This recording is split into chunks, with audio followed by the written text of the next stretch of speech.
فادخلي في عبادي وادخلي جنتي. بسم الله الرحمن الرحيم. السلام عليكم ورحمة الله وبركاته. الحمد لله الذي بنعمته تتم الصالحات، وأشهد أن لا إله إلا الله وحده لا شريك له،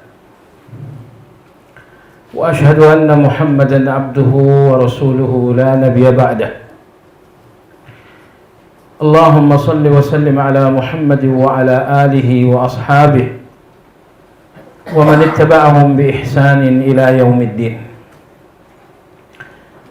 يا أيها الذين آمنوا اتقوا الله حق تقاته ولا تموتن إلا وأنتم مسلمون. Rekan-rekan ikhwah sekalian yang saya hormati, terusus sahabat dan ikhwah kita semua adalah Ustadz Nurdin Al-Indonesi hafizahullah ta'ala. Hubungan saya secara pribadi dengan Rehab Hati ini bukan hubungan yang baru. Saya sudah ada hubungan khusus dengan Rehab Hati ini sejak 4 tahun lalu. Tadi saya sempat ingatkan Akhi Nurdin Al-Indonesi, Ustadz kita hafizahullah, akhirnya beliau ngah juga. Sekitar 4 tahun lalu kita pernah bincang-bincang dengan saudara Rijal dari Yayasan Yamimah. Dan selama 4 tahun ini pula cukup banyak orang yang saya sarankan untuk berobat ke Rehab Hati. Hanya saja karena saya nggak tahu alamatnya, saya cuma mengatakan cari Rehab Hati di YouTube, itu saja. Nggak tahu di mana basic kita, di mana tempat kita. Akhirnya saya katakan cari saja Rehab Hati di YouTube. Ada Ustadz bernama Ustadz Nurdin Al-Indonesi. Insya Allah ruqyah beliau diberkahi oleh Allah Azza wa Jalla. Insya Allah cukup banyak yang kita alihkan, kita sarankan untuk berobat ke Rehab Hati ini. Ikhwah sekalian, hafizakumullah, antum akan terus menerus dalam pertolongan Allah sepanjang terapi ini antum gunakan sebagai cara untuk menolong orang lain. Karena dalam satu kaidah berbunyi, bahkan sebuah hadis berbunyi, innal jaza' min jinsil amal. Sesungguhnya pembalasan Allah sesuai dengan perbuatan seseorang. Selalulah untuk berniat menolong orang melalui ruqyah ini. Apabila niat antum dengan ruqyah ini adalah menolong orang, sepanjang itu pula Allah akan menolong antum. Ketika antum mau meruqyah misalnya, Allah melihat hati antum semua. Apa tujuan antum dengan ruqyah? Apabila tujuan antum untuk meruqyah adalah murni untuk menolong, maka antum dalam pertolongan Allah dalam ruqyah itu. Lebih dari itu, kehidupan antum pun sepenuhnya akan dalam pertolongan Allah Azza wa Jalla.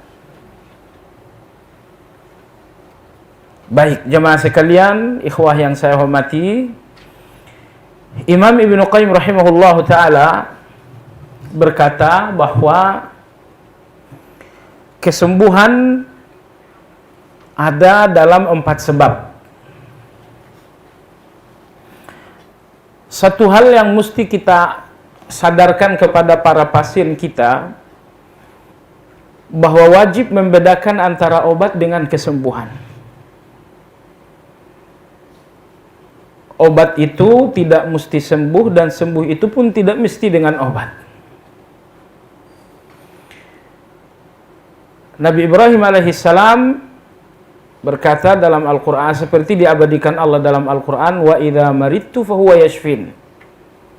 Dan apabila aku berpenyakit, maka Allah yang maha menyembuhkan. Jadi Allah itu bukan obat, tapi Allah itu kesembuhan. Termasuk ruqyah ini pun bukan obat, tetapi kesembuhan. Bahasa Arab obat adalah dawa. Bahasa Arab kesembuhan adalah syifa.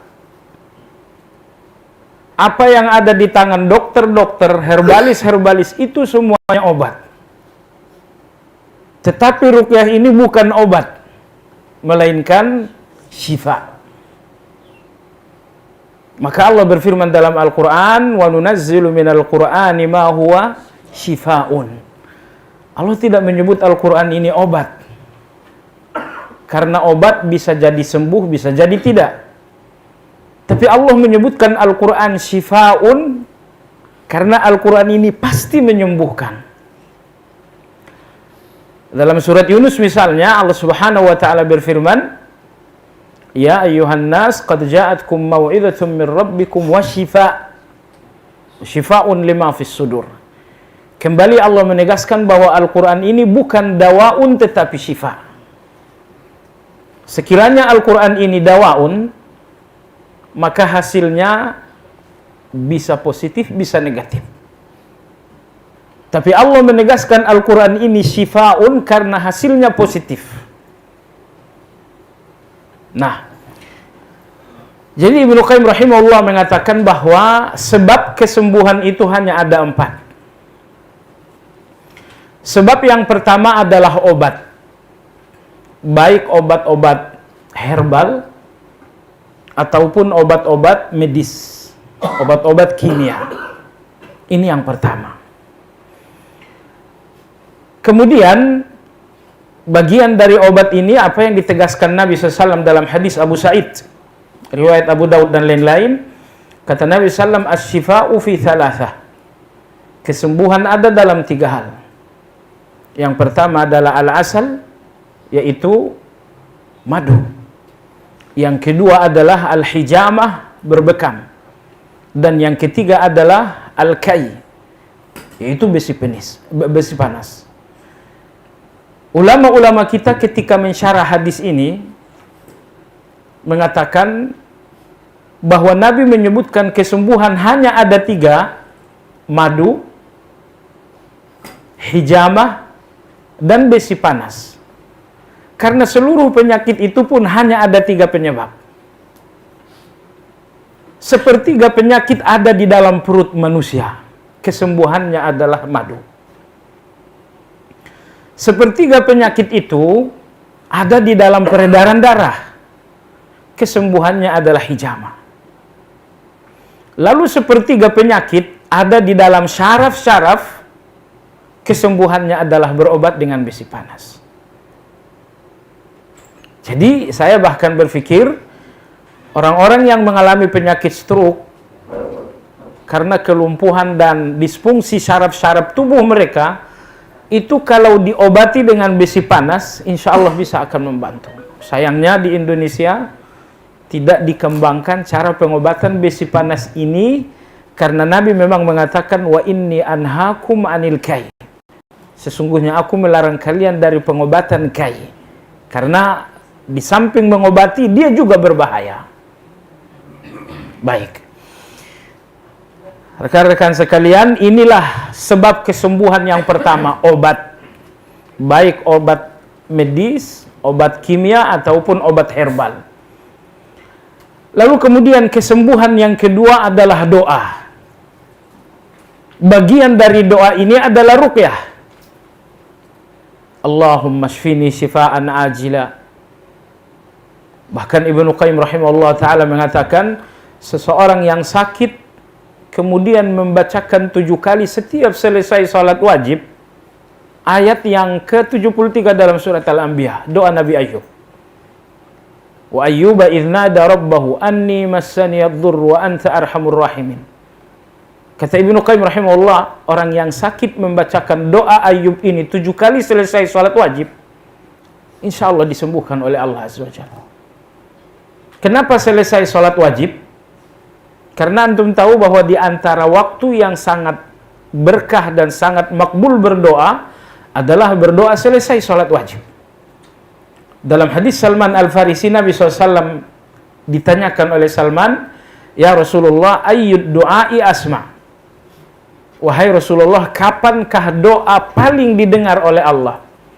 Kata Nabi SAW, jawful lail, tengah malam, wa duburus salawatil maktubah, dan di belakang salat-salat wajib. Nah, jadi ini dia, berdoa sebanyak 7 kali selesai salat wajib dengan doa yang dibacakan Ayyub alaihissalam dalam surat Al-Anbiya. Kata Ibnu Qayyim rahimahullah, merupakan sebab kesembuhan yang sangat luar biasa. Nah, lalu kemudian bagian dari doa tersebut adalah ruqyah tadi. Baik ruqyah secara umum ataupun ruqyah secara khusus. Ruqyah secara khusus misalnya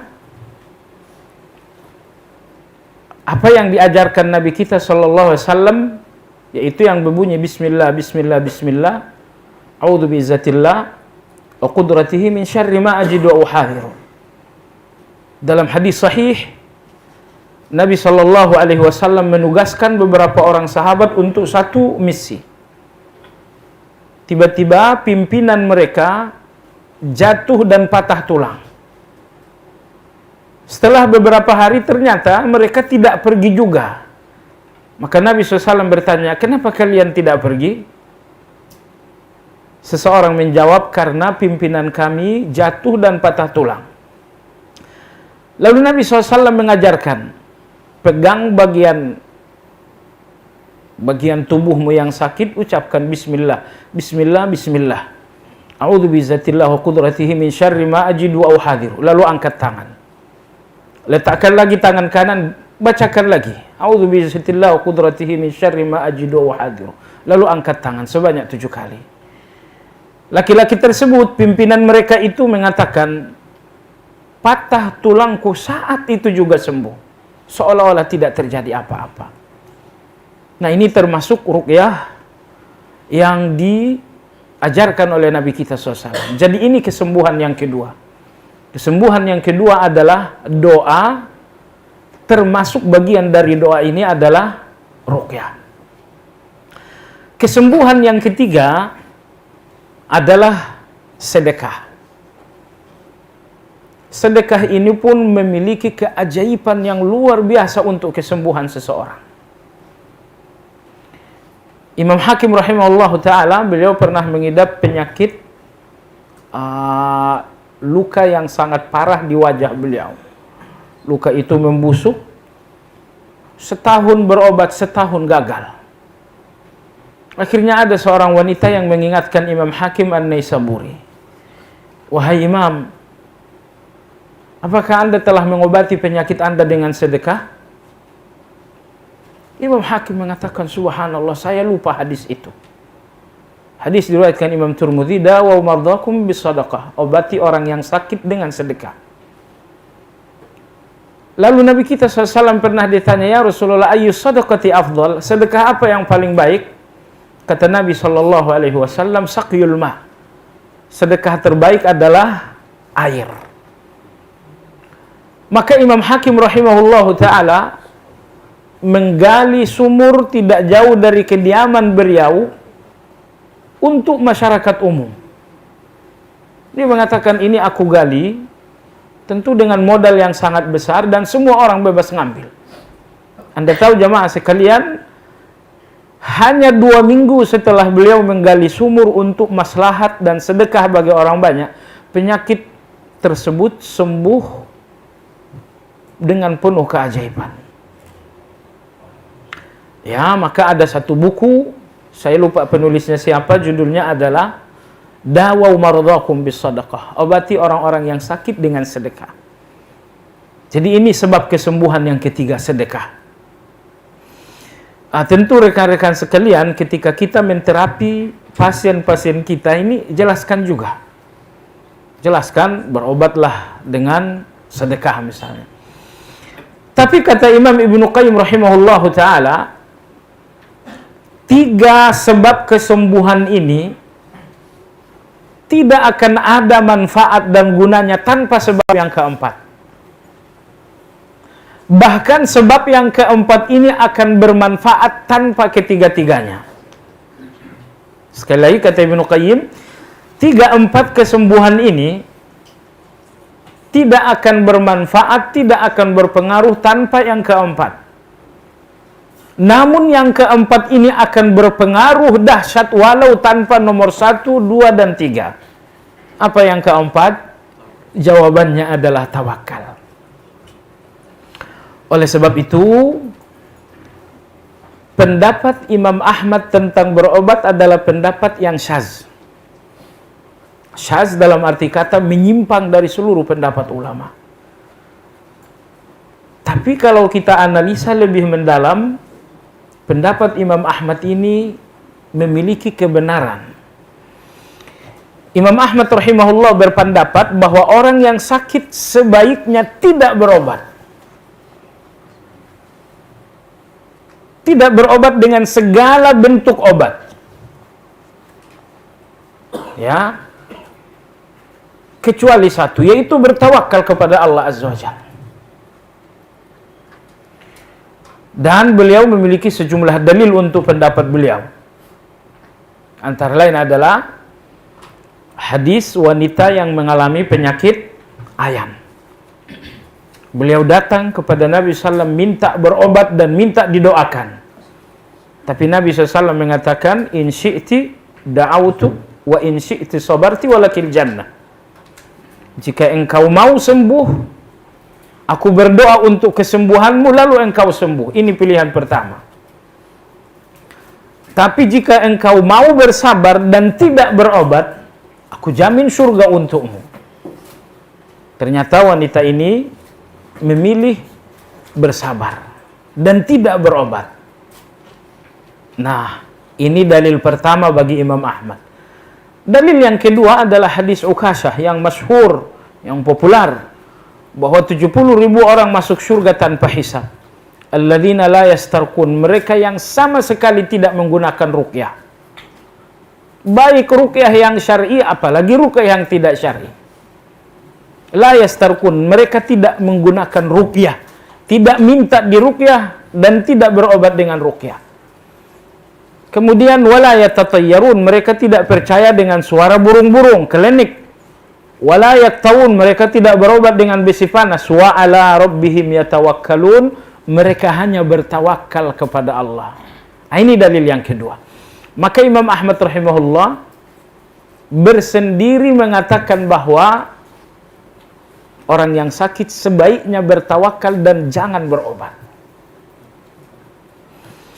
Saya katakan ini pendapat syaz karena ulama-ulama yang berada di dalam mazhab Ahmad pun menentang Imam Ahmad. Imam Ibnu Jauzi dalam kitab Sayyidul Khatir menentang pendapat Imam Ahmad ini. Lalu Imam Ibnu Qayyim rahimahullah, beliau mencoba proporsional memahami ucapan Imam Ahmad itu. Kata Imam Ibnu Qayyim rahimahullah, penyakit ada dua macam. Penyakit yang parah dan penyakit yang tidak parah. Apabila penyakit sangat parah, maka penyakit itulah yang mengalahkan obat. Ketika itu cukup bertawakal saja. Tapi kalau penyakitnya tidak parah, maka obatlah yang bisa obat bisa mengalahkan penyakit. Ketika itu berobatlah. Begitu kata Imam Ibnu Qayyim dalam Al-Fawaid. Jadi kalau penyakitnya udah parah, penyakit itu yang akan mengalahkan segala obat. Saat itu nggak perlu lagi berobat. Tetapi gunakan tawakal. Tapi kalau penyakitnya belum parah, maka dia bisa dikalahkan oleh obat. Kalau begitu berobatlah, tentu saja dengan tetap bertawakal kepada Allah Azza wa Jalla. Jemaah sekalian yang saya hormati, beberapa waktu lalu saya dijemput untuk sebuah kajian. Saya bincang-bincang dengan driver, dengan pengemudi. Saya bilang, anak bapak udah berapa? Kata dia, baru 1, usia 7 tahun. Saya bilang, usia bapak sudah demikian tua, anak baru usia 7 tahun. Iya, saya terlambat punya anak. Saya cepat menikah, tapi tidak punya anak selama bertahun-tahun. Apa yang bapak lakukan? Ya, pertama saya pergi ke setiap pengobatan yang saya, kepada herbalis, kepada terapis, kepada dokter. Bayi tabung pun sudah dicoba beberapa kali. Tetap saja tidak ada anak. Nggak ada tanda-tanda akan punya anak. Lalu terakhir saya dan istri saya pasrah. Udah tinggalkan semua obat, sudah. Pasrahkan saja kepada Allah. Justru begitu sudah pasrah, istrinya positif hamil. Coba antum lihat, ketika manusia sudah pasrah, di situ kekuatan yang sesungguhnya. Kepasrahan manusia adalah hakikat dari la haula wala quwata illa billah. Saya ulangi, ketika seseorang telah pasrah, tidak lagi merasa memiliki kekuatan dan tidak lagi melihat kekuatan siapapun, dokter, nggak lagi ada kekuatan dokter. Herbalis pun sudah tidak ada lagi kekuatannya. Terapis pun tak ada lagi kekuatannya. Saat Anda telah pasrah dan tidak lagi melihat kekuatan di bumi, justru di situ kekuatan yang dahsyat. Inilah hakikat dari la haula wala quwata illa billah. Jamaah sekalian, Anda tahu zikir la haula wala quwata illah diajarkan Nabi kepada lebih 13 orang sahabat Nabi SAW. Kepada Anas bin Malik, kepada Abu Sa'id, kepada Ibn Umar, dan lain-lain. Dan bahasa Nabi kita mengajarkan la haula wala quwata illa billah sangat luar biasa. Beliau mengatakan, ala adullukum ala kanzim min kunuzil jannah. Apakah kalian mau aku ajarkan salah satu dari perbendaharaan surga? Dalam bahasa Arab, harta itu ada 2 bahasanya. Ada harta yang dibahasakan dengan mal, dan ada harta yang dibahasakan dengan kanzun. Bedanya, apabila harta yang dinampakkan seperti rumah, seperti mobil, seperti tanah, ini semua harta yang dinampakkan. Ini dinamakan dengan mal. Nah, adapun harta yang disimpan-simpan, dirahasia-rahasiakan seperti uang, seperti perhiasan, ini dalam bahasa Arab dinamakan dengan kanzun. Jemaah sekalian, Anda memiliki mal kalau Anda memiliki kanzun. Anda punya rumah, Anda punya mobil kalau Anda punya kanzun. Kalau tidak ada kanzun, Anda tidak memiliki ini semua, kecuali ada yang berbaik hati bersedekah. Nah, lalu jemaah sekalian, coba antum bayangkan, apabila kanzun duniawi memungkinkan seseorang untuk memiliki banyak hal, apalagi kanzun surga. Lalu Nabi SAW mengatakan, ala adullukum ala kanzim min kunuzil jannah. Maukah kalian aku ajarkan, aku beritahukan sebuah kanzun di dalam surga? Saya ulangi, kalau kanzun duniawi memungkinkan Anda memiliki banyak hal, lantas apabila antum memiliki kanzun surga, apa yang antum dapatkan dengan kanzun surga? Insya Allah antum mendapatkan segala-galanya. Lantas apa itu kanzun min kunuzil jannah? Apa kanzun di dalam surga itu? Kata Nabi SAW, la hawla wa la quwata illa billah. Tidak ada daya dan tidak ada kekuatan kecuali billah. La haula, tidak ada daya untuk mendapatkan kebaikan. Wala quwata, tidak ada kekuatan untuk menghindari keburukan. Hidup ini cuma 2, nggak ada yang ketiga. Yang pertama, perjuangan untuk mendapatkan kebaikan. Dan yang kedua, perjuangan untuk menghindari keburukan. Hanya itu hidup. Tidak ada yang ketiga. Mereka yang bekerja untuk mendapatkan uang, mereka berjuang untuk mendapatkan kebaikan. Ya, mereka yang berobat, mereka berobat untuk menghindari keburukan. Jadi kesibukan yang kita lihat sejak pagi sampai malam, semuanya tidak keluar dari 2 target, walaupun bentuk dari kedua target ini berbeda-beda. Target pertama setiap manusia dalam hidup bagaimana mendapatkan kebaikan sebanyak mungkin. Lalu Allah berfirman, la haula. Tidak ada daya mendapatkan kebaikan kecuali dengan Allah. Target kedua manusia, menghindari keburukan sebanyak mungkin. Lalu la quwwah. Tidak ada kekuatan untuk menghindari keburukan. Inilah perbedaan la haula dan wala quwwata. Tidak ada daya untuk mendapatkan kebaikan, wala quwwata, dan tidak ada kekuatan untuk menghindari keburukan. Illa billah, kecuali dengan Allah. Dengan kalimat dengan menunjukkan kebersamaan. Kecuali dengan kebersamaan Allah. Apabila Allah bersama Anda akan memiliki kekuatan itu. Tapi jika Allah tidak bersama Anda akan lemah. Allah berfirman dalam Al-Quran, wa khuliqal insanu dha'ifa, dalam surat An-Nisa. Manusia diciptakan Allah di atas kelemahan. Lemah manusia ini, lahir dan batin. Lahiriah kita lemah, batiniah kita lemah. Coba lihat betapa lemahnya lahiriah kita. Hanya dengan tertusuk duri kecil saja, kita sudah meringis kesakitan.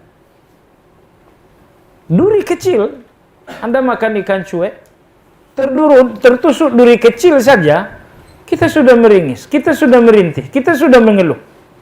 Betapa lemahnya lahiriah kita. Dan batiniah kita pun sangat lemah.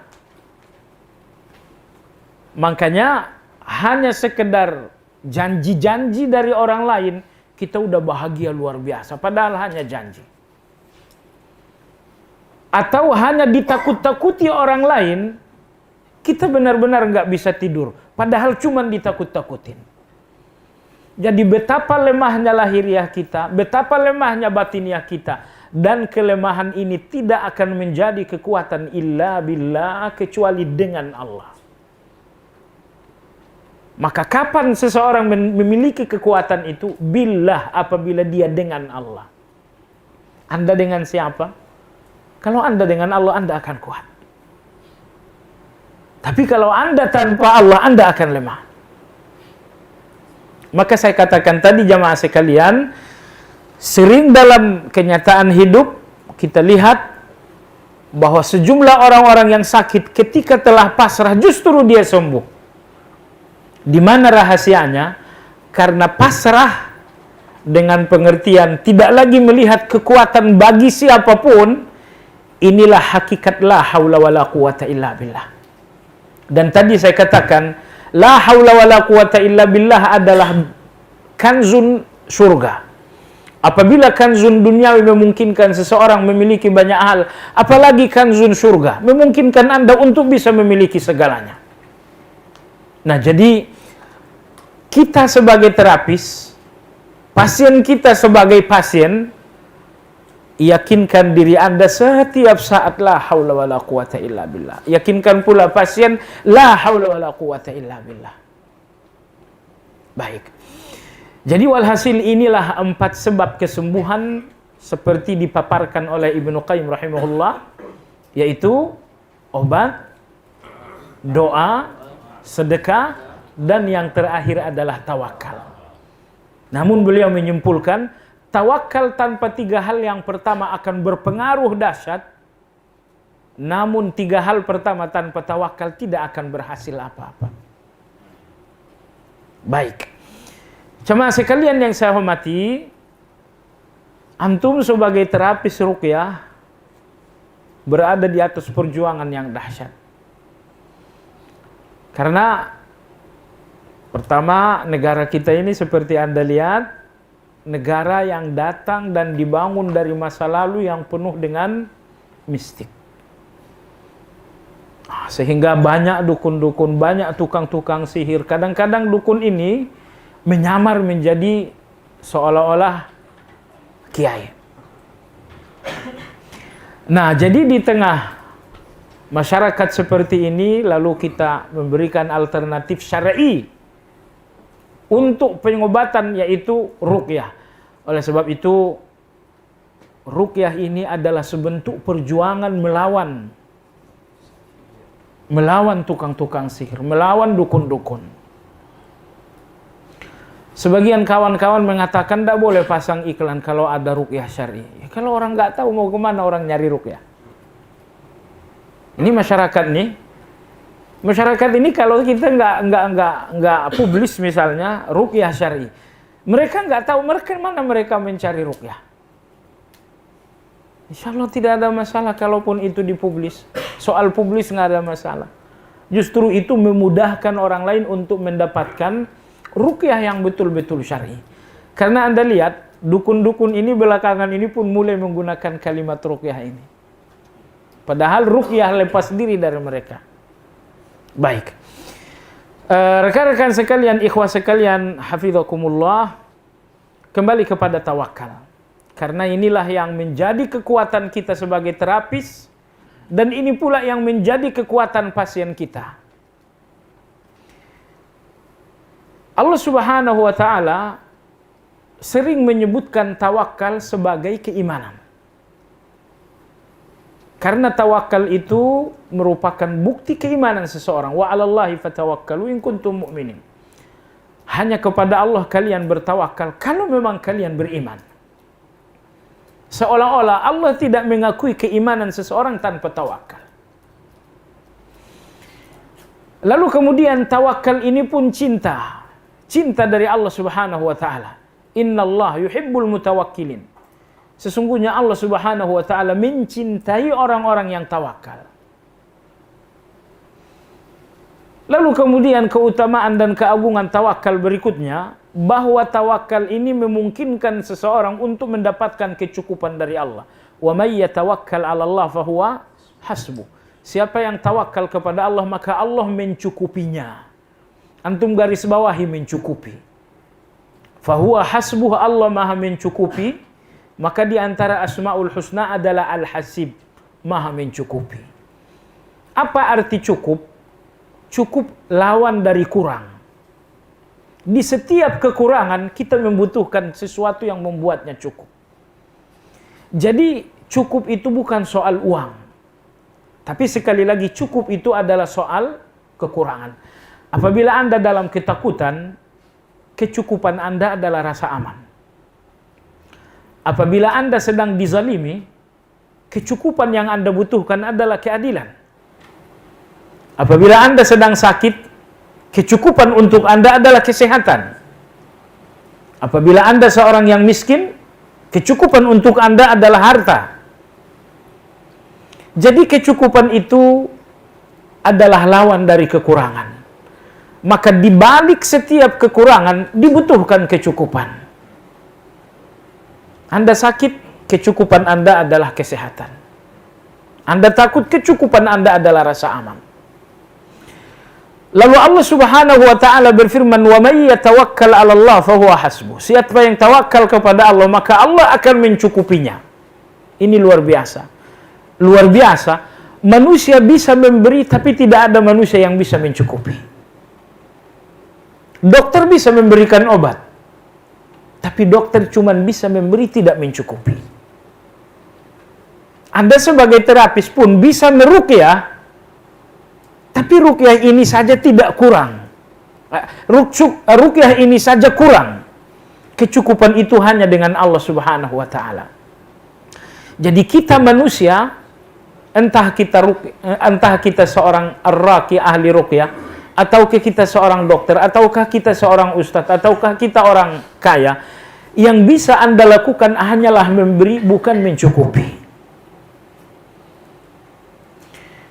Kenapa? Karena yang Maha mencukupi hanya Allah Azza wa Jalla. Ingat, sebanyak apapun Anda memberi, namun Anda tidak bisa mencukupi. Kebutuhan kamu berapa? 500 juta. Baik, saya kasih 1 triliun. Anda bisa memberi banyak, tapi nggak bisa memberi cukup. Karena cukup itu hanya dari yang maha mencukupi. Allah fahuwa hasbuhu. Allah al-hasib. Maka zikir tawakal adalah hasbiyallah wa ni'mal wakil. Nah, Allah al-hasib, maha mencukupi. Bagaimana kita mendapatkan kecukupan itu? Ingat, kita nggak membutuhkan banyak. Yang kita butuhkan adalah cukup. Sekali lagi, yang kita butuhkan bukan banyak, tapi yang kita butuhkan adalah cukup. Uang 1 triliun kalau kurang nggak ada gunanya. Tapi uang 5 juta kalau cukup itu udah luar biasa. Ya, jadi yang kita butuhkan di setiap kebutuhan kita bukanlah banyak tetapi cukup. Tapi cukup itu tidak pernah diberikan manusia. Maka Allah memperkenalkan dirinya bahwa Allah Subhanahu wa taala Al-Hasib, bahwa Allah Maha mencukupi, agar manusia sadar bahwa kecukupan hanya dari Allah, bukan dari manusia. Saya sebagai ahli ruqyah bisa memberi Anda ruqyah namun tidak bisa mencukupi Anda. Saya sebagai dokter bisa memberikan Anda obat tapi tidak bisa mencukupi Anda. Manusia hanya bisa memberi, tidak mencukupi. Lantas bagaimana manusia mendapatkan kecukupan itu? Dengan tawakal. Wa may yatawakkal 'ala Allah fa huwa hasbuh. Siapa yang bertawakal akan dicukupi oleh Allah Azza wa Jalla. Orang miskin bertawakal akan Allah cukupi kekurangannya dengan uang. Orang yang sakit bertawakal akan Allah cukupi sakitnya dengan sehat. Orang yang ketakutan bertawakal akan Allah cukupi takutnya dengan rasa aman. Orang yang sedang dizalimi bertawakal akan Allah cukupi kezaliman itu dengan keadilan. Jadi tidak lagi akan ada kelemahan bagi orang yang lemah ini saat ia telah bersandar kepada yang maha kuat. Maka Allah berfirman dalam Al-Quran, wa tawakkal 'alal hayyil ladzi la yamut. Tawakkallah kepada Al-Hayy yang maha hidup. Tawakkallah kepada yang maha hidup. Tawakal kepada suami artinya tawakal kepada yang akan mati. Tawakal kepada kerja artinya tawakal kepada yang akan pensiun. Tawakal kepada seorang dokter juga tawakal kepada yang akan mati. Anda bisa bayangkan, seorang istri yang betul-betul bertawakal kepada suami, artinya dia bertawakal kepada yang akan mati. Ketika suaminya meninggal, dia akan limbung, dia akan bingung. Kenapa bingung? Anda bertawakal kepada yang akan mati, lalu dia betul-betul mati, maka Anda melihat hidup ini dengan kebingungan. Maka Allah berfirman, wa tawakkal 'alal hayyil ladzi la yamut. Tawakkallah kalian kepada yang maha hidup, yang hidupnya tidak akan berakhir dengan kematian, yaitu Allah Azza wa Jalla. Maka tawakal kepada Allah adalah tawakal yang tidak akan berakhir. Tapi tawakal kepada selain Allah adalah tawakal yang akan kandas, tawakal yang akan berakhir. Baik jemaah sekalian, bahwa keagungan tawakal berikutnya, bahwa tawakal adalah kecukupan. Wa tawakkal wa may yatawakkal 'ala Allah fa huwa hasbuh. Dalam ayat Allah Subhanahu wa taala berfirman, "Ayuhan nabi hasbukallah wa man ittaba'aka minal mu'minin." Wahai nabi, maksudnya nabi kita, hasbukallah, cukuplah Allah bagi kalian, cukup. Anda tahu dalam hadis Ibnu Abbas riwayat Imam Muslim, ketika Ibrahim alaihi salam akan dibuang ke dalam kobaran api, Jibril menawarkan jasa. Jibril mengatakan, wahai Ibrahim, apa perlu api ini saya padamkan? Ibrahim alaihissalam mengatakan, kau tidak cukup. Kau bisa membantu, tapi kau tidak akan mencukupi kebutuhanku hari ini. Yang bisa mencukupiku hanya Allah Subhanahu wa ta'ala. Maka Ibrahim mengatakan, hasbiyallah wa ni'mal wakil. Dan ingat, orang yang mengandalkan Allah nggak mungkin diabaikan oleh Allah Azza wa Jalla. Baik.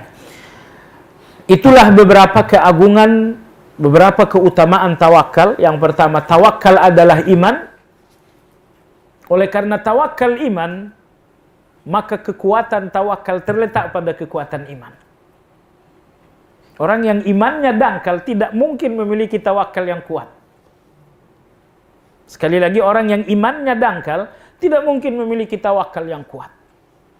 Karena dalam ayat yang tadi kita bacakan, Allah sebutkan tawakal adalah keimanan. Walallahi fatawakkalu in kuntum mu'minin. Kemudian tawakal adalah cinta Allah. Innallaha yuhibbul mutawakkilin. Kemudian tawakal adalah kecukupan dari Allah Azza wa Jalla. Inilah beberapa keagungan dan keutamaan tawakal. Poin yang kedua tentang tawakal adalah kenapa mesti tawakal? Ada beberapa alasan kenapa kita harus bertawakal. Alasan yang pertama, kita harus bertawakal karena keterbatasan kita. Betapapun punya kita memiliki satu kemampuan, tapi kemampuan itu ada batasnya. Betapapun kita memiliki satu kekuatan, namun kekuatan itu ada limitnya. Dan di balik keterbatasan itulah terletak kelemahan kita. Sampai di sini batas kekuatan saya, lebih dari itu adalah kelemahan. Maka kita membutuhkan tawakal untuk menutupi kelemahan tersebut. Jadi kenapa kita bertawakal? Karena kita penuh kelemahan, penuh keterbatasan, penuh ketidakmampuan. Yang kedua, kenapa kita harus tawakal? Karena segala-galanya ada di tangan Allah Azza wa Jalla. Apakah ada kebutuhan kita yang tidak dimiliki oleh Allah Azza wa Jalla? Gak ada. Anda membutuhkan ilmu, Allah Maha tahu. Anda membutuhkan kekayaan, Allah Maha kaya.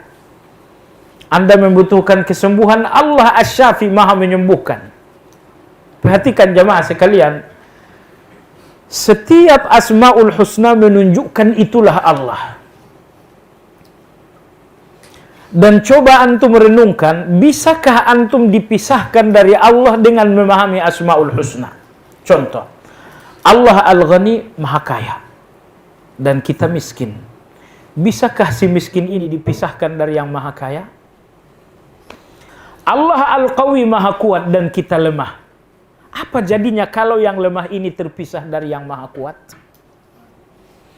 Allah Asy-Syafi, Maha menyembuhkan, dan kita penuh dengan penyakit. Apa jadinya apabila yang sakit ini dijauhkan dan dipisahkan dari Asy-Syafi yang Maha menyembuhkan?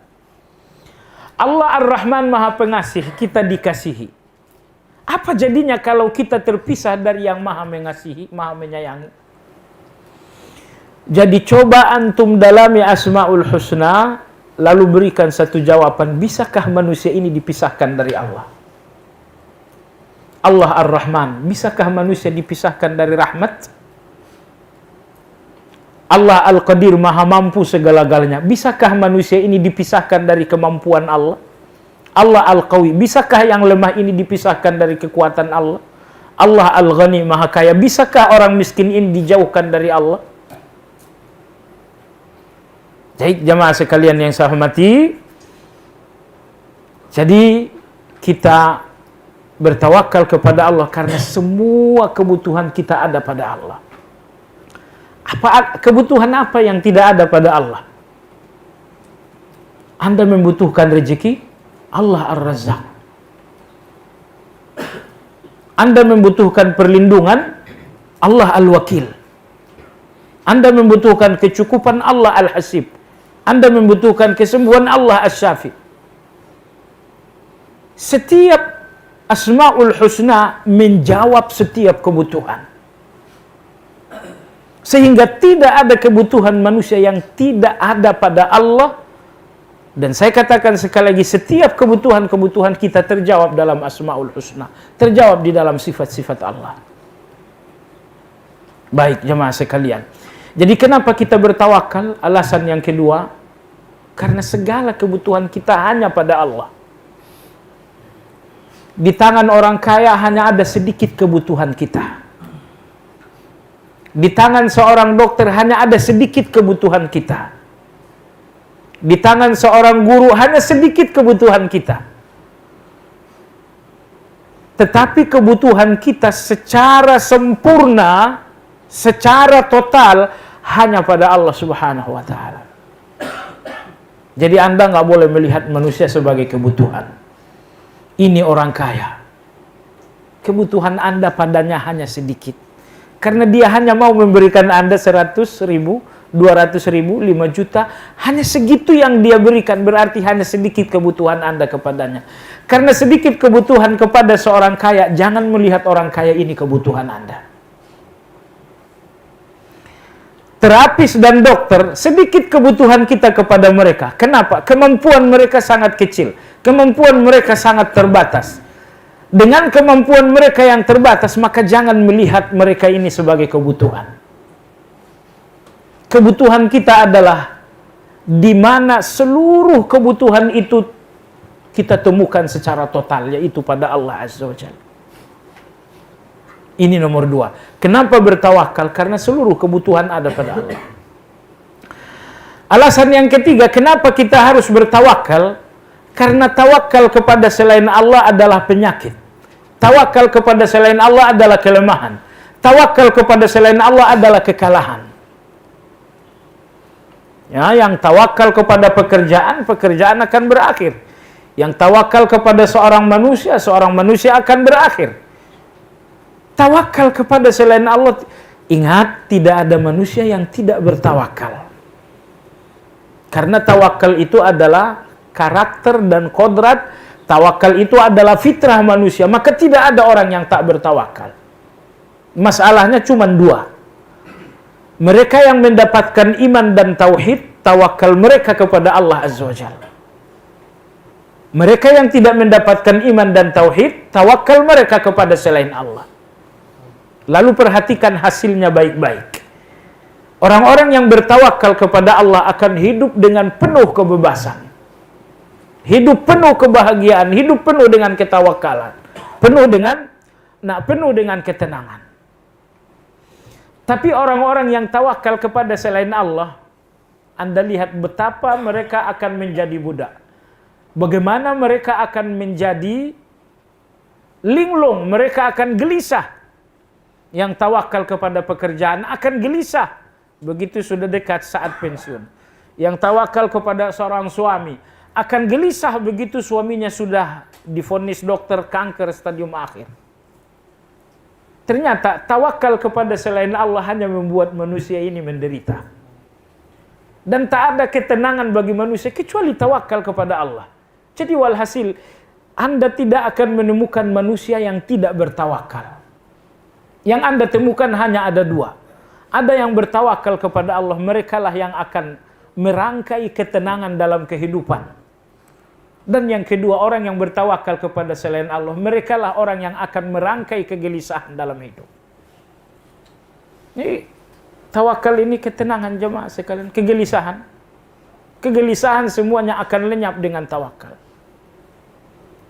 Nah, jadi inilah beberapa alasan kenapa kita harus bertawakal. Alasan yang pertama, kenapa tawakal? Karena kita lemah. Kenapa tawakal? Karena seluruh kebutuhan ada pada Allah. Kenapa tawakal?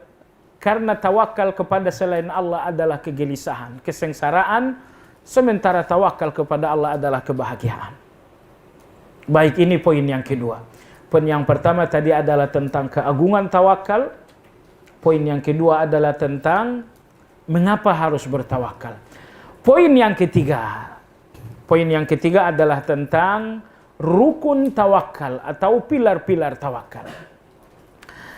Jemaah sekalian, sepenuhnya kajian kita tentang tawakal ini mengacu kepada kitab Madarijus Salikin yang ditulis oleh Imam Ibnu Qayyim Al-Jauzi rahimahullah.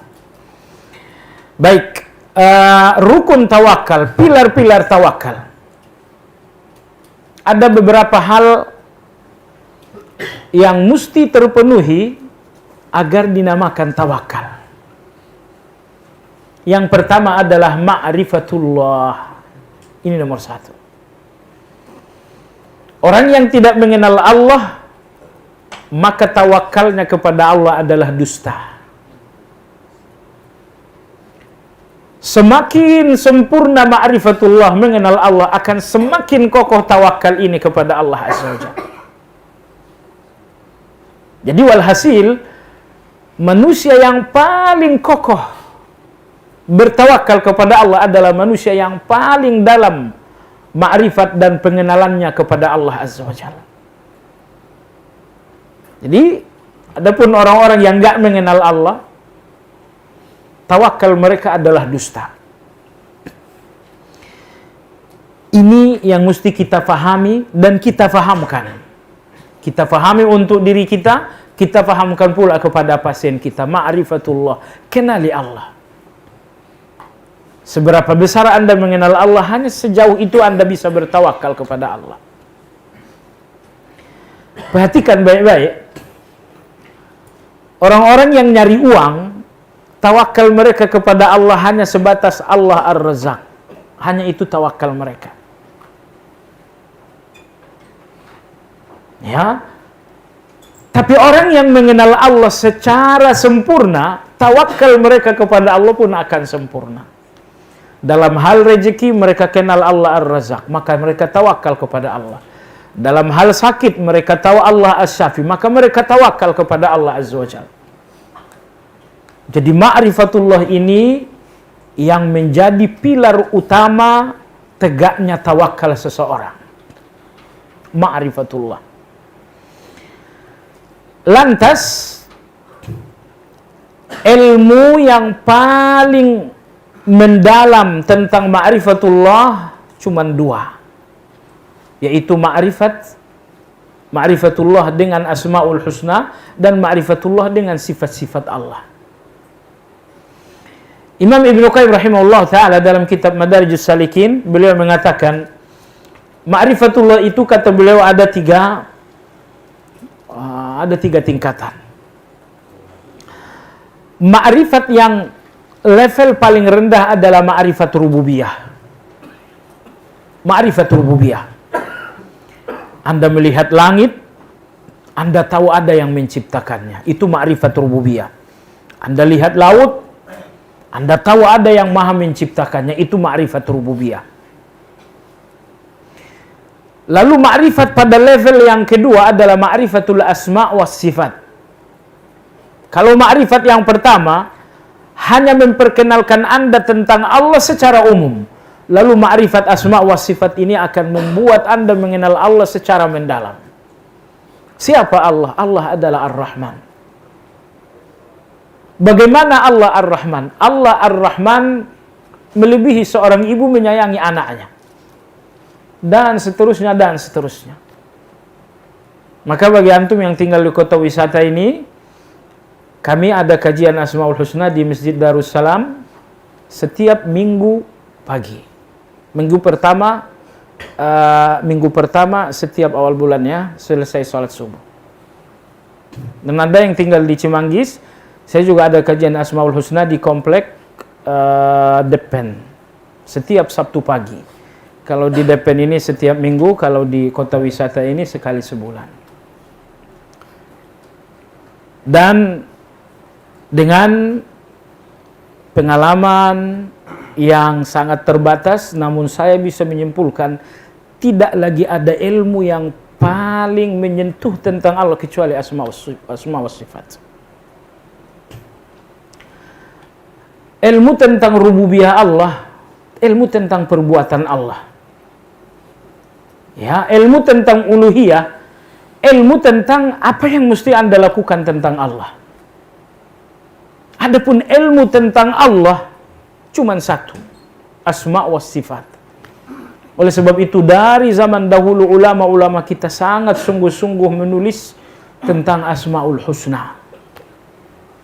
Nah, dan yang mungkin agak disayangkan bahwa tidak banyak yang mengajarkan Asmaul Husna di tengah-tengah kita.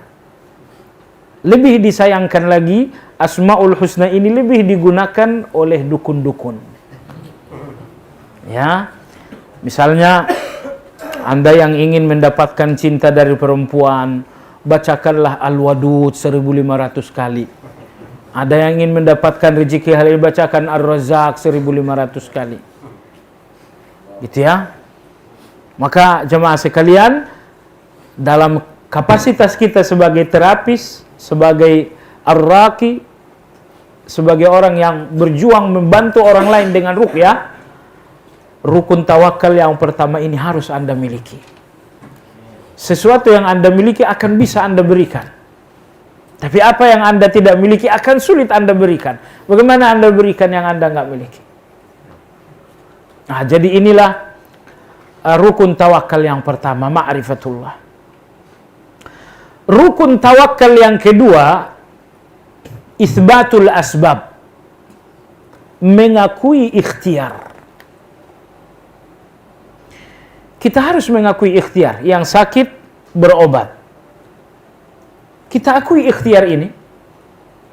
Yang mau mendapatkan uang, silakan berusaha. Kita akui adanya usaha. Orang-orang yang tidak mengakui ikhtiar adalah orang sesat yang dinamakan dengan Jabariyah. Alhamdulillah Allah memberikan kita jalan ahli sunnah wal jamaah di mana kita harus mengakui adanya ikhtiar. Hanya saja jemaah sekalian, ikhtiar dalam pandangan ahli sunnah wal jamaah tidak mutlak, tidak absolut. Ikhtiar melahirkan hasil dengan izin Allah. Makanya ada 3 pandangan manusia memahami ikhtiar. Pandangan yang pertama, pandangan sesat qadariyah. Mereka mengatakan, di mana ada sebab, di situ ada akibat. Di mana ada usaha, di situ ada hasil. Ini pandangan sesat qadariyah.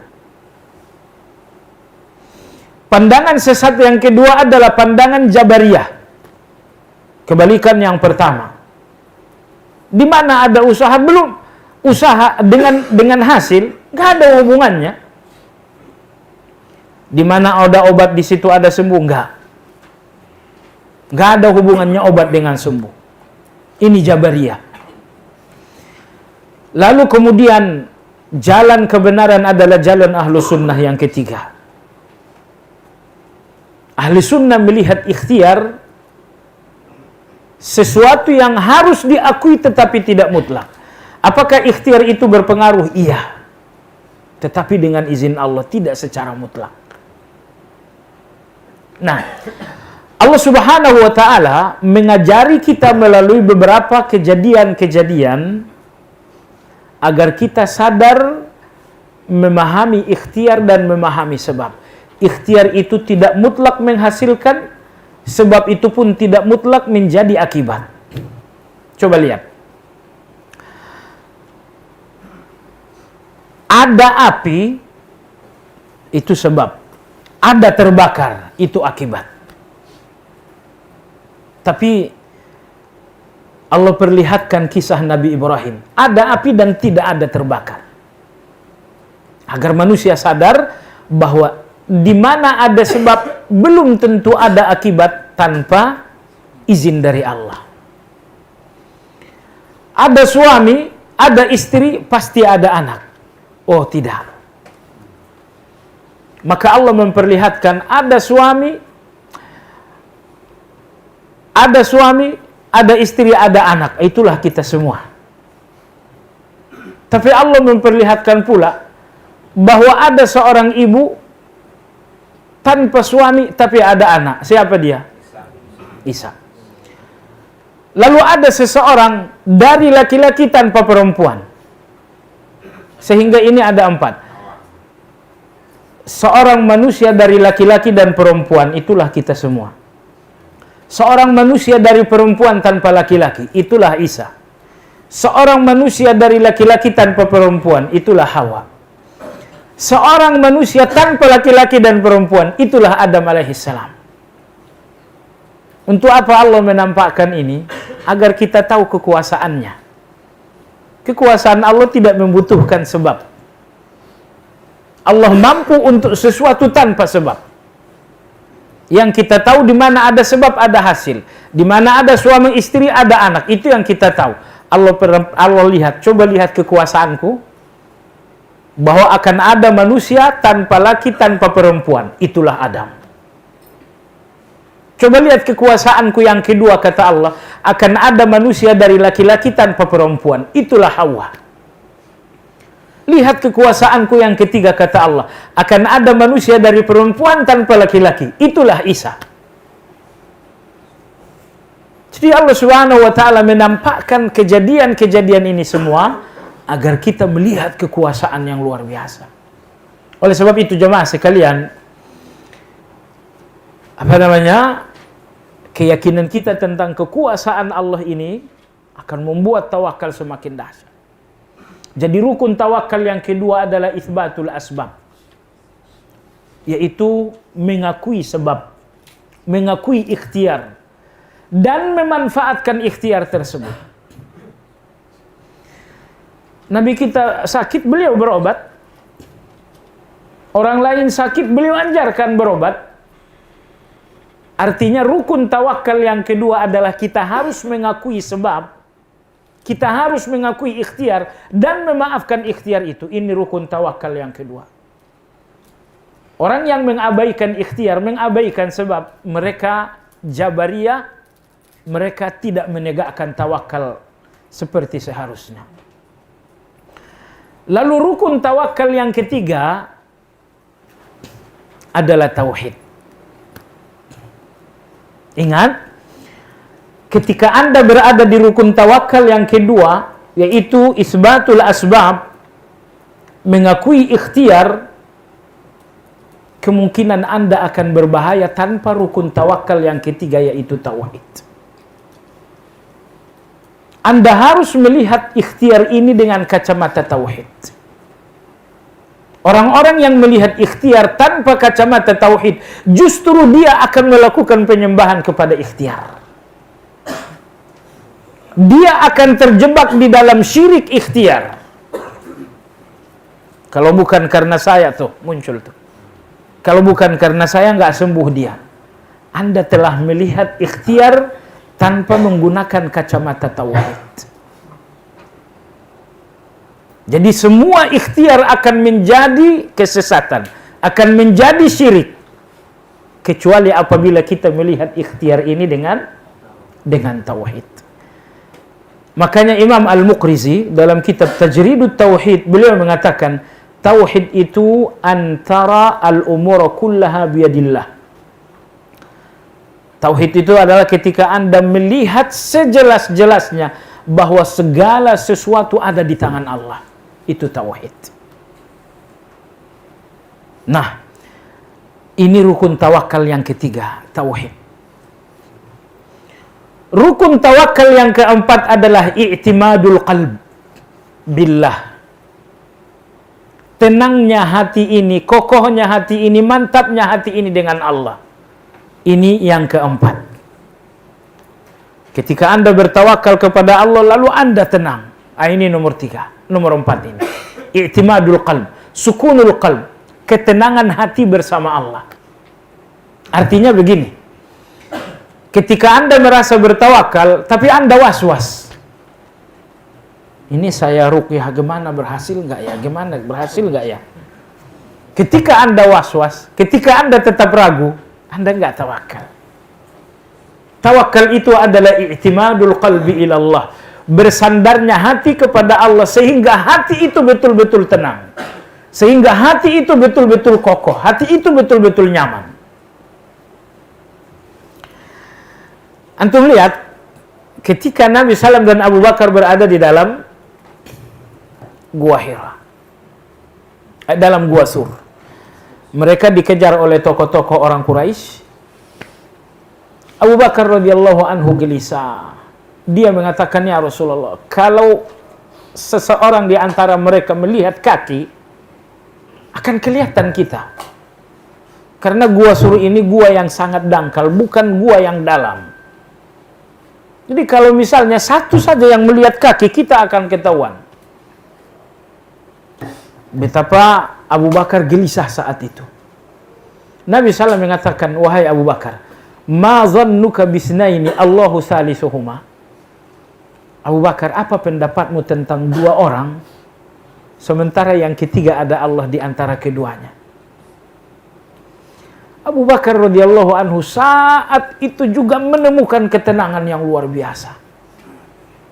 Jadi hati yang tadinya gemetar, hati yang tadinya bimbang, hati yang tadinya gelisah, semuanya berubah menjadi ketenangan, semuanya menjadi salju yang mendinginkan.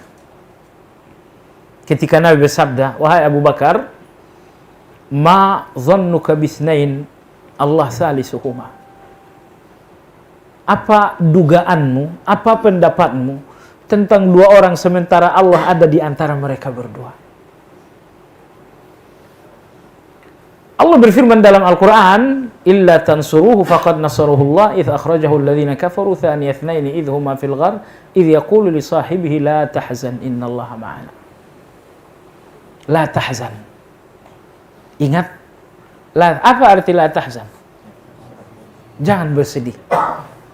Saya lihat jamaah sekalian, kalimat la tahzan ini kalimat yang sangat agung sekali. Nabi kita mengucapkan kepada Abu Bakar, sahabat terbaik, la tahzan. Ketika Allah memerintahkan Ummi Musa untuk menghanyutkan Musa yang baru lahir, hanyutkan anakmu di sungai Nil. Wala tahzani inna radduhu ilaiki wa ja'iluhu minal mursalin. Dan jangan gelisah. Maryam yang baru melahirkan, lalu kemudian dikatakan pula kepada Allah tahzani, qad ja'ala rabbuki tahtaki sariyya. Coba antum lihat betapa mulianya kalimat la tahzan. La tahzan Allah ucapkan kepada Ummi Musa, la tahzan Allah ucapkan kepada Maryam, la tahzan diucapkan Nabi kita kepada Abu Bakar radhiyallahu anhu. Jangan pernah Anda tidak mengucapkan ini kepada orang lain, termasuk kepada pasien Anda. Kalimat pertama Anda untuk pasien adalah tahzan. Jangan bersedih. Saya yakin kalau kalimat la tahzan ini betul-betul ada dalam jiwa pasien Anda, dia akan sembuh sebelum Anda ruqyah. Betul? Hanya saja la tahzan ini tidak bisa direkayasa dengan kata. Karena la tahzan ini muncul dari keyakinan innallaha ma'ana. Dari pusaran la innallaha ma'ana ini muncul la tahzan ini. Baik. Jadi rukun tawakal yang keempat adalah i'timadul qalbi ila Allah. Bersandarnya hati kepada Allah, artinya tenangnya hati dengan Allah, tenang. Kalau Anda masih gagap, Anda masih gelisah, Anda belum mendapatkan rukun yang ketiga ini. Rukun yang keempat. Anda berikan contoh yang kedua. Musa alaihi salam ketika melarikan Bani Israel dari Mesir. Anda tahu jamaah sekalian, ada dua nabi ke Mesir. Ada nabi yang membawa Bani Israel ke Mesir, dan ada nabi yang membawa keluar Bani Israel dari Mesir. Siapa nabi yang membawa Bani Israel ke Mesir? Yusuf alaihi salam. Lalu siapa nabi yang mengeluarkan Bani Israel dari Mesir? Musa alaihi salam. Ketika Musa alaihi salam mengeluarkan Bani Israel dari Mesir, mereka harus melewati lautan. Dan saat itu mereka dikejar oleh Fir'aun. Mereka dikejar dan akhirnya mereka berlari. Sayangnya pelarian mereka mentok dengan Laut Merah.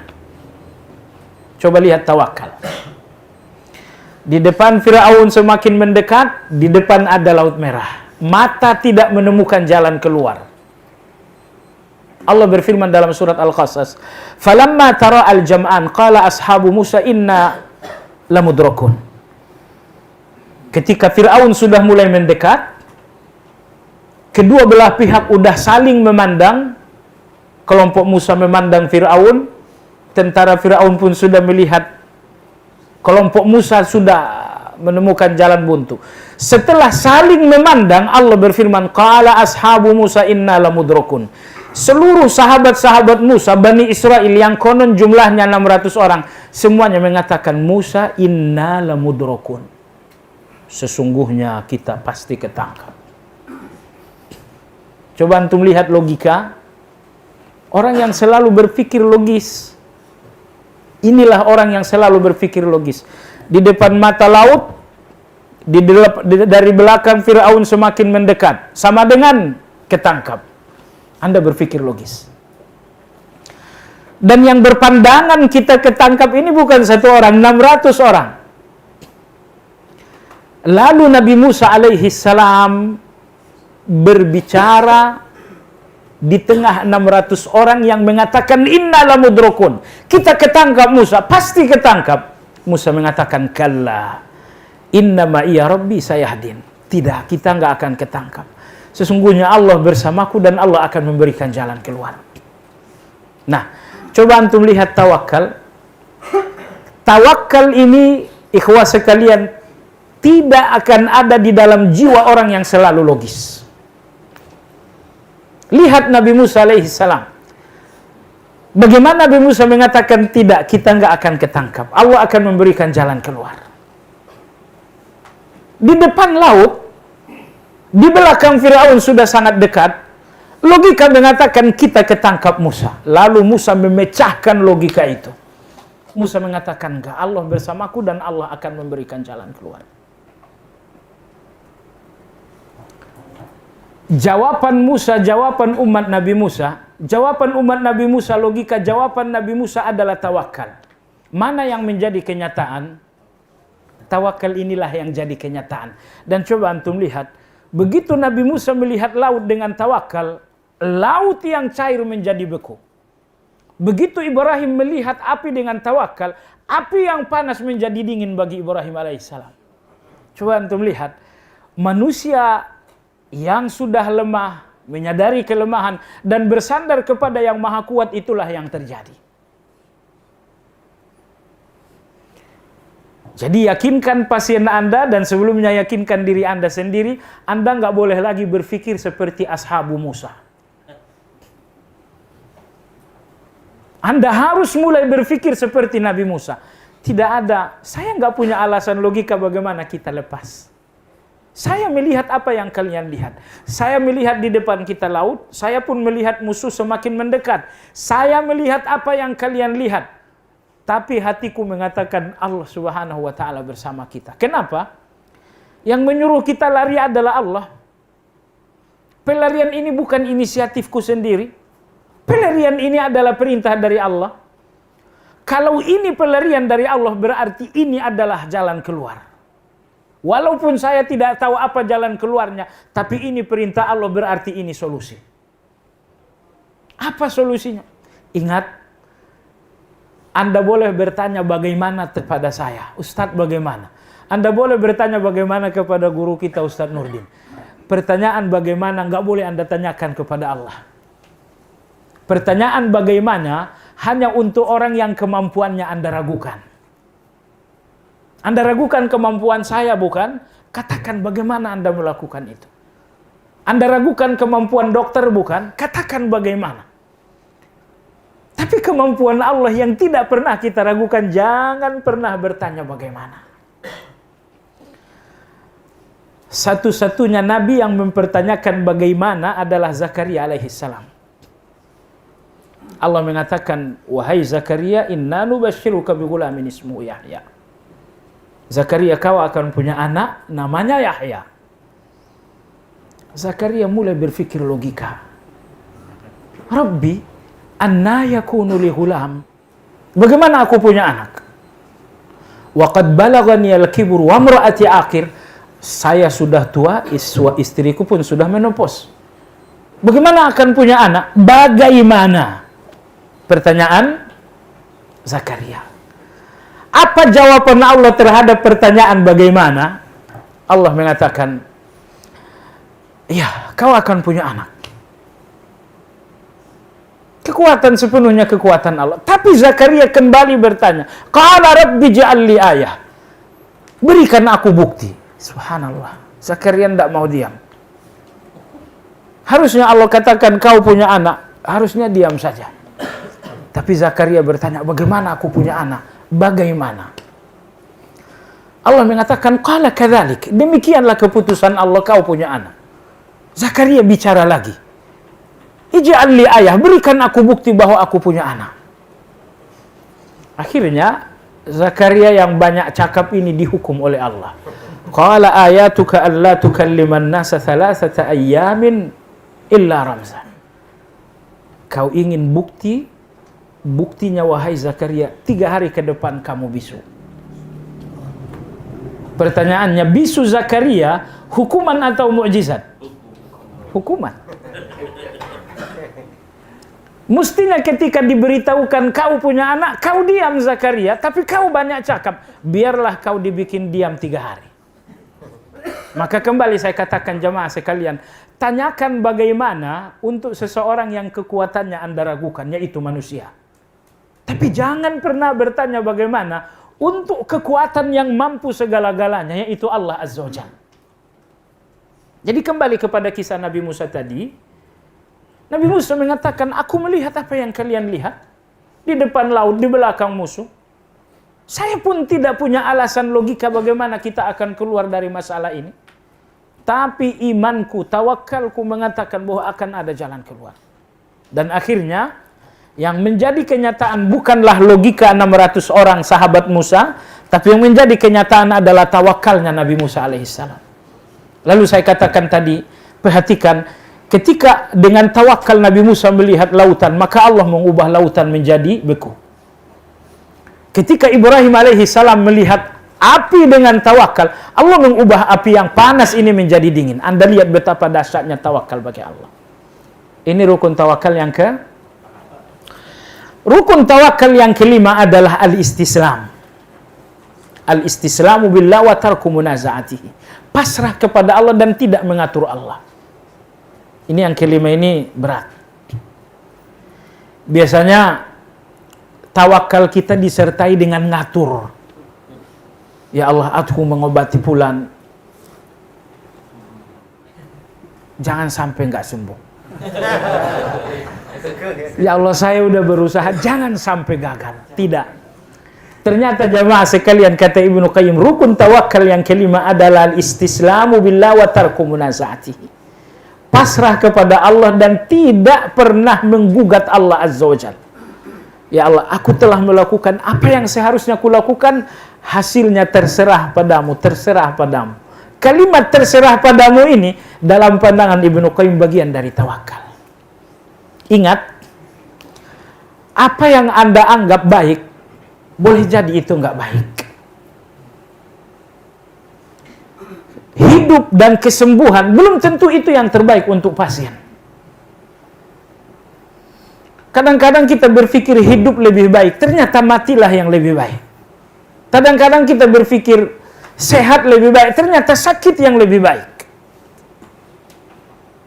Apa yang lebih baik bagi seseorang hanya Allah yang Maha tahu. Maka rukun tawakal yang kelima, al-istislamu billah wa tarku munaza'atihi. Pasrah kepada Allah dan tidak menggugat Allah atas apapun yang akan Allah lakukan. Menyingkat waktu, yang keenam, rukun tawakal yang keenam adalah ar-ridha, yaitu ridha. Ini terhadap hasil tawakal. Setelah tawakal ini semuanya, ujung-ujungnya adalah ridha. Anda melakukan terapi ruqyah, hasilnya positif atau hasilnya negatif, dua-duanya ridha. Ridhalah terhadap hasil kalau itu positif, tapi ridha pula terhadap hasil kalau itu negatif. Ingat, ridha untuk hasil yang positif semua orang bisa. Tapi ridha untuk sesuatu hasil yang negatif hanya bagi orang-orang yang mengenal Allah Azza wa Jalla. Ridha terhadap hasil yang positif, jangankan Anda sebagai mukmin, orang kafir pun bisa. Tetapi ridha terhadap sebuah hasil yang negatif, disinilah keimanan itu akan memberikan bukti. Dengan kata lain, tidak ada yang ridha untuk hasil yang negatif kecuali orang yang beriman. Dan semua orang akan mampu ridha terhadap hasil positif. Ayat terindah untuk Anda yang selalu ridha adalah firman Allah. Radhiyallahu anhum wa radu anhu. Zalika liman khasyiya rabbah. Allah ridha kepada mereka dan mereka pun ridha kepada Allah. Anda ridha Anda akan bersahut, mendapatkan ridha dari Allah Azza wa Jalla. Ridha. Kata Imam Ghazali, ridha itu la yuridul ghair, tidak mau yang lain, itulah ridha. Saya berikan Anda baju warna putih, lalu saya tanyakan, kalau kamu nggak suka warna putih, saya tukar warna hitam. Anda mengatakan, saya mau putih, nggak mau yang lain. Itu ridho. Kalau Anda masih mau yang lain, Anda belum ridho. Saya berikan Anda rumah, inilah rumah buat Anda. Kalau kamu nggak suka, saya ganti dengan yang lain. Enggak, saya nggak mau yang lain. Maunya ini, yang lain nggak mau. Itulah ridho. Saat Anda tidak mau kecuali apa yang dipilih oleh Allah, itulah ridho. Radhiyallahu anhum wa radu anhu. Allah ridho kepada mereka karena selama ini pun mereka selalu ridho kepada Allah Azza wa Jalla. Ingat, kata Nabi kita, tidak ada yang mencicipi manisnya keimanan ini kecuali orang yang selalu ridho. Terhadap yang hal-hal positif mereka ridho, terhadap hal-hal yang negatif mereka ridho. Apabila Anda memiliki dua keridhaan ini, Anda akan mencicipi manisnya iman. Kata Nabi sallam, "Dzaqa ta'mal iman man radiya billahi rabba bil islami dinan." Muhammad sallallahu nabiyya. Yang akan mencicipi manisnya keimanan ini adalah orang yang ridho Allah sebagai Rabb, Islam sebagai agama, Nabi Muhammad sallam sebagai nabi. Baik, rekan-rekan ikhwah sekalian yang saya hormati, inilah enam rukun ataupun pilar-pilar tawakal. Tidak akan tegak tawakal kecuali dengan 6 pilar ini. Sebelum kita ajarkan tawakal ini, ya kita dulu belajar tawakal. Dan ingat, kalau ilmu tentang salat, daurah selama 1 hari selesai. Ilmu tentang faraid, daurah selama 3 hari selesai. Tetapi ilmu tentang a'malul qulub, ilmu tentang ilmu hati, seperti tawakal, seperti yakin, inilah daurah yang tidak pernah selesai. Hari ini, malam ini Anda tahu teorinya. Tawakal ada 6. Tapi ilmu hati itu bukan teori itu. Ilmu hati itu adalah ketika teori itu adalah diri Anda. Demikian, mudah-mudahan bermanfaat. Jam 9.12 menit, ada waktu beberapa menit bagi ikhwah yang ingin bertanya, dipersilakan.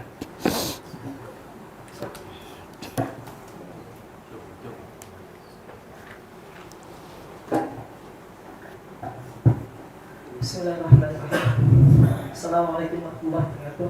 Assalamualaikum. Salam kenal ya. Ana Abu Aslan dari Koja, Jakarta Utara. Dan yang ingin Anda pertanyakan mengenai tentang hukum sebab, Ustaz. Hukum sebab, bagaimana tentang definisi hukum sebab? Karena sebagian, kalau nggak salah, itu kelompok Asy'ari ya. Kalau yang tentang penjual jimat ya, biasanya. Mereka menggunakan tentang hukum sebab itu sama seperti jimat itu sama seperti obat. Nah, Anda pernah mendapatkan jawaban, cuman nggak begitu detail. Nah, ini yang Anda pertanyakan yang pertama, tapi dua bisa sekalian. Yeah. Yang kedua adalah tentang dari kitab Ibnu Qayyim Tibbun Nabawi, bahwasanya beliau menjelaskan tentang bolehnya rajah. Ya. Nah, rajahnya itu seperti apa dan bagaimana tentang rajah tersebut? Jazakallahu khairan. Allah barik. Kalau dia seorang Asy'ariyah lalu dia mengatakan sebab, berarti dia bukan Asy'ariyah. Karena Asy'ariyah di dalam takdir sejalan dengan Jabariyah. Sekali lagi, semua buku-buku Asy'ariyah menafikan sebab. Alhamdulillah saya belajar Asy'ariyah 6 tahun. Ya. Sebab enggak. Kalau Anda seorang Asy'ariyah, Anda enggak boleh mengatakan sebab. Karena dalam akidah Asy'ariyah tidak boleh mengakui dan mengimani sebab. Jadi kalau sampai ada Asy'ariyah mengatakan ini cuman sebab, ini cuman ikhtiar, berarti Anda Asy'ariyah yang enggak mengenal Asy'ariyah. Karena Asy'ariyah di dalam masalah takdir, dalam memahami sebab, Asy'ariyah sepenuhnya Jabariyah. Mereka bukan ahli sunnah, mereka pun bukan qadariyah. Jadi sekali lagi, di dalam memahami ikhtiar, di dalam memahami sebab, Asy'ariyah sepenuhnya adalah Jabariyah. Baik. Lalu tentang jimat mereka sebutkan sebab. Ingat, sebab itu ada 3. Ada sebab yang syar'i, ada sebab yang akli, dan ada sebab yang syirki. Ini ada 3 sebab. Sebab yang syar'i adalah sebab yang diakui oleh syariat. Sebab yang direkomendasikan oleh syariat. Sebab yang akli adalah sebab yang diakui oleh logika. Sebab syirki adalah sebab yang tidak diakui syariat dan tidak diakui oleh logika. Contoh, seseorang mengalami luka patah. Anda ajarkan hadis tadi. Peganglah lukamu, katakan bismillah 3 kali, a'udzu biizzatillah sampai akhir 7 kali. Bagaimana bacaan ini menyembuhkan? Oh, ini sebab memang tidak logis tetapi syar'i. Dia adalah sebab yang diakui oleh syariat. Baik. Kasus yang sama, Anda patah tulang, iya. Pergilah ke dukun urut atau rangkailah dengan menggunakan jib. Itu dinamakan sebab yang akli. Lalu yang ketiga, Anda mengalami patah tulang? Iya. Kalau begitu, mandilah dengan kembang 7 rupa. Syariat tidak mengakui itu, logika pun tidak mengakui itu, berarti syirik. Jadi, inilah 3 sebab dalam agama kita. Sebab yang diakui oleh syariat, menggunakannya adalah ibadah. Sebab yang diakui oleh logika, menggunakannya hukumnya boleh. Sebab yang ketiga adalah sebab syirik, tidak diakui syariat dan tidak pula diakui oleh logika, menggunakannya hukumnya adalah syirik, dosa besar. Nah, kemudian tadi ditanyakan pula, Ibnu Qayyim membolehkan penggunaan raja. Ibnu Qayyim membenarkan penggunaan raja, tapi dengan penafsiran yang bagus. Dua kali dalam Tibbun Nabawi, Ibnu Qayyim mengatakan, berobat dengan raja artinya adalah menuliskan ayat Al-Quran. Berarti raja yang beliau maksudkan adalah ayat-ayat Al-Quran. Misalnya Anda tuliskan ayat tertentu, lalu kemudian dijadikan sebagai jimat. Misalnya Anda tuliskan Qul huwallahu ahad, lalu taruh di peci atau naruh di mana, itu. Ya, raja yang beliau sebutkan itu adalah raja dengan ayat Al-Quran. Lalu kemudian beliau menyebutkan rajah yang kedua, yaitu menuliskan ayat di dalam piring, kemudian dicuci dengan air, lalu airnya diminum. Nah, 2 hal yang disebutkan oleh Ibnu Qayyim ini dalam Tibbun Nabawi, dua-duanya tidak menggunakan dalil. Dia mengutip ucapan beberapa kaum salafus saleh saja. Ya, misalnya beliau mengatakan Fulan bin Fulan mengatakan apabila ada yang sulit melahirkan maka tuliskanlah idzas samaa'un syaqqat di dalam piring, cuci dengan air, minumkan kepada orang yang sedang sulit melahirkan. Dari siapa? Dari seorang salafus saleh. Tapi ada ayatnya, ada hadisnya? Tidak ada. Begitu juga berzimat menggunakan zimat, tapi zimat ayat Al-Quran. Itu pun beliau katakan tanpa mengutip dalil. Sehingga walaupun 2 hal ini, jimat dengan jimat Al-Quran, menuliskan ayat Al-Quran lalu dicuci dengan air, meski Ibnu Qayyim menyebutkan 2 hal ini, namun beliau tidak menyebutkan dalilnya. Kalau tidak ada dalil, sulit untuk mengakuinya sebagai sebab yang syar'i. juga sulit untuk mengakuinya sebagai sebab yang akli. Kita malah mencurigai ini bagian dari muqaddimah sebab yang syirki. Sebab yang syirki tidak, tetapi bagian dari muqaddimah sebab yang syirki. Wallahu alam, pendapat beliau dalam hal ini tidak bisa diterima karena beliau tidak menyebutkan dalil. Wallahu taala alam. Raja-raja yang biasanya ditulis dalam jimat, misalnya segi 4, ada alif, ada ba, lalu angka 4. Subhanallah, yang paling memahami bahasa rajah ini seluruh dunia mungkin ya, yang paling memahaminya seorang dokter di Saudi. Beliau adalah kepala mahkamah bagian sihir. Anda tahu di Saudi ada pengadilan khusus tentang sihir. Kepala mahkamah sihir ini namanya Dr. Adil. Saya beberapa kali menghadiri kajian beliau. 2 tahun lalu dia ke Indonesia.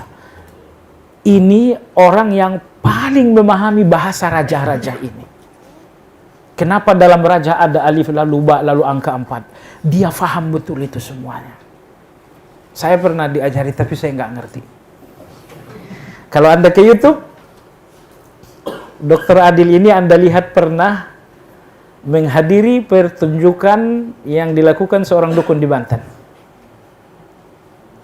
Seorang dukun yang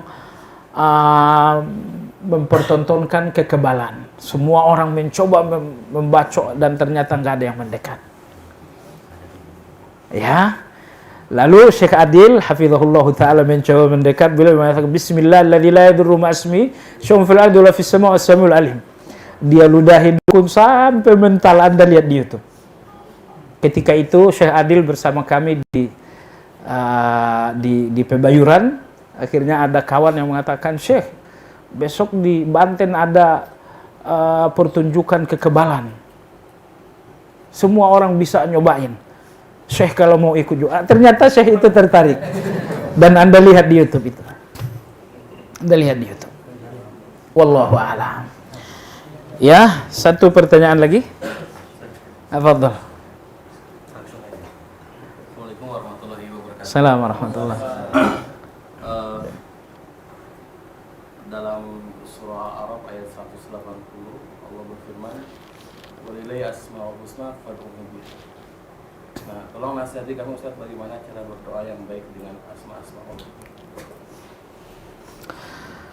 Berdoa dengan Asmaul Husna Allah sebutkan 2 kali dalam Al-Quran. Pertama dalam surat Al-Araf, satu lagi di bagian akhir surat Al-Isra. Walillahil asmaul husna fad'u biha, surat Al-Araf. Lalu di akhir surat Al-Isra Allah berfirman, qul ud'ullaha aw ud'ur rahman ayyamma tad'u falahul asmaul husna. Allah memerintahkan kita berdoa dengan Asmaul Husna. Berdoa dengan 2 pengertian. Yang pertama doa masalah, yang kedua adalah doa ibadah. Berdoa dengan Asmaul Husna dengan 2 tafsir. Pertama, meminta dengan menyebutkan Asmaul Husna.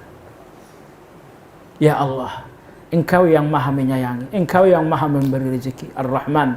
Engkau As-Samad, tempat menggantungkan segala persoalan. Engkau Al-Hayyu maha hidup, Engkau Al-Qayyum maha mengurus segala-galanya. Lalu kemudian Anda meminta. Nah, itu dinamakan berdoa meminta kepada Allah sambil menyebutkan Asmaul Husna. Dalam hadis Abu Sa'id, Nabi SAW mendengar seorang laki-laki ini masuk masjid, sholat 2 rakaat, lalu dia berdoa, Allahumma inni as'aluka bi anna lakal hamdu la ilaha illa anta al-mannan badi'us samawati wal ard ya dzal jalali wal ikram ya hayyu ya qayyum. Ya Allah, aku meminta kepadamu karena segala puji ada padamu. Aku meminta kepadamu karena Engkau maha memberi. Aku meminta kepadamu karena Engkau yang menciptakan langit dan bumi. Keinginanku tidak keluar dari langit dan bumi. Aku meminta kepadamu karena Engkau maha hidup, Qayyum, Engkau pun maha mengurus segala-galanya. Engkau maha mengurus, enggak mungkin permintaanku tak diurus. Beliau ini meminta seperti itu, kata Nabi sallallahu alaihi wasallam, laqad sa'alallah bismillahil azam. Laki-laki ini berdoa dengan menyebut nama Allah. Tidak mungkin doanya ditolak oleh Allah azza wajalla. Ya. Dalam hadis lain, Nabi mendengarkan seorang berdoa, Allahumma inni as'aluka bi annaka antallah al-ahad as-samad alladzi lam yalid wa lam yulad wa lam yakul lahu kufuwan ahad an taghfira li dhunubi innaka antal ghafurur rahim. Ya Allah, aku meminta kepadamu karena Engkau Allah. Aku meminta kepadamu karena Engkau Esa, enggak ada Tuhan lagi selain Engkau. Aku meminta kepadamu karena Engkau Samad, tempat bergantung dan tidak ada tempat bergantung selain dirimu. Aku meminta kepadamu karena Engkau tak beranak dan tidak beranak. Ampunilah aku karena Engkau memang pengampun, karena Engkau penyayang. Kata Nabi SAW, ghufira lahu, ghufira lahu, ghufira lahu. Dia diampuni, dia diampuni, dia diampuni. Jadi berdoa dengan Asmaul Husna, penafsiran yang pertama, meminta kepada Allah sambil menyebutkan Asmaul Husna ini. Ya. Nomor dua, berdoa dengan Asmaul Husna yang kedua adalah doa ibadah. Artinya, beribadah, berakhlak sesuai dengan Asmaul Husna. Contohnya, Allah Ar-Rahman, Allah Maha Pengasih, Allah Maha Merahmati. Kalau begitu saya harus sholat. Karena sholat adalah sebab rahmat. Ya. Allah Ar-Razzaq, kalau begitu saya harus rajin bersedekah. Karena sedekah itu bagian dari cara Allah memberikan rezeki. Dan selanjutnya. Jadi inilah dua pengertian berdoa dengan Asmaul Husna. Yang pertama berdoa dengan meminta menggunakan Asmaul Husna. Yang kedua adalah berdoa, doa ibadah, artinya berakhlak dan beribadah sesuai dengan Asmaul Husna. Allah Ar-Rahman, kalau begitu bertakwalah karena takwa Anda adalah penyebab rahmat. Allah Al-Mujib, Maha mengabulkan, kalau begitu berdoalah karena doa Anda akan menjadi sebab Anda dikabulkan oleh Allah Azza wa Jalla. Ikhwah sekalian, sampai di sini kajian kita. Mudah-mudahan kajian sederhana ini bermanfaat untuk kita semua. Semoga Allah selalu menjaga keikhlasan kita dalam tugas-tugas ini, dalam perjuangan ini. Ingat, ruqyah ini perjuangan. Perjuangan untuk melawan tukang sihir dan dukun, atau setidaknya untuk mempersempit ruang kerja mereka. Sekiranya Anda meruqyah dengan niat menolong, berarti Anda dalam pertolongan Allah. Jika Anda dalam pertolongan Allah, insya Allah Anda akan mendapatkan kekuatannya, mendapatkan dukungannya, mendapatkan taufiknya. Demikian, subhanak. Ya, saya serahkan kepada pembawa acara. Alhamdulillah. Jazakallahu khairan katsiran Ustaz Syariful Mahya yang telah memberikan pemaparan, telah mencas hati kita, jiwa kita, akal kita, sehingga mudah-mudahan kita bisa mentransfer ilmu yang kita dapatkan pada malam hari ini yang mungkin tidak dirasakan oleh teman-teman kita walaupun bisa merasakannya langsung lewat live, tapi insya Allah yang hadir saat ini bisa merasakan langsung energi daripada ilmu dari beliau yang diberikan kepada kita semuanya. Alhamdulillah. Mohon maaf bagi teman-teman yang belum sempat, mungkin ada unek-unek yang ingin ditanyakan. Insya Allah next bulan depan, bulan Juli, mudah-mudahan kita diberikan kesehatan. Guru kita Ustaz Mahya juga mudah-mudahan diberikan kesehatan oleh Allah dan diberikan kesempatan untuk bisa hadir mengisi di Rehab Hati Pusat ini. Barangkali untuk session pertama dari guru kita Ustaz Syariful Mahya kita cukupkan dulu dengan menutupnya dengan membaca doa kifaratul majelis. Nanti untuk next dilanjutkan sesi kedua oleh Ustaz Nurdin Al-Indonisi berkenaan dengan ruh di balik ruqyah syariah. Ini juga luar biasa. Nanti ada hal-hal yang sangat penting berkaitan dengan ruqyah syariah itu sendiri. Baik, kita tutup dulu dengan membaca doa kifaratul majelis. Subhanakallahumma bihamdika asyhadu an la ilaha illa anta astaghfiruka wa atubu ilaik. Alhamdulillah. Terima kasih dari saya untuk sesi pertama ini. Assalamualaikum warahmatullahi wabarakatuh. Wassalamualaikum. Ana pamit duluan. Jazakallah khair. Allah barik. Alhamdulillah. Makan dulu saat kita siapkan nasinya. Ana langsung baru tempel gigi tadi. Jadi